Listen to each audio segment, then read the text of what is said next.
જે પ્રકારે સરકારશ્રીના અને કંપનીના ધારાધોરણ મુજબ એપ્રેન્ટિસ પાસ કરેલા, સફળતાપૂર્વક તાલીમ લીધેલા અને એનટીવીટીની ટ્રેડની તાલીમ લીધેલા લોકો, પોલ તાલીમ પાસ કરેલા લોકોની જ્યારે ભરતી પડી 19/1/2025ના રોજ ભરતી પડી અને આ ભરતી દરમિયાન 1864 ઉમેદવારો પાસ થયા, ત્યારે એમને નોકરીમાં લેવાની જગ્યાએ છેલ્લા 5 વર્ષથી દક્ષિણ ગુજરાત વીજ કંપની એમના લાગતા વળગતાઓને મેન પાવર પૂરો પાડવા માટે ટેન્ડર આપે છે.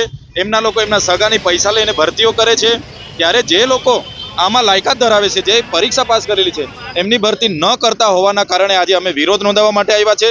આ 1864 જણની ભરતી થાય એ અમારી માંગણી છે. બીજું, દક્ષિણ ગુજરાત વીજ કંપની ટોરેન્ટો, અદાણી, અંબાણીને આપવા માટે સ્માર્ટ મીટરની યોજના લાવી છે, જેનો અમે સખત શબ્દોમાં વિરોધ કરીએ છીએ.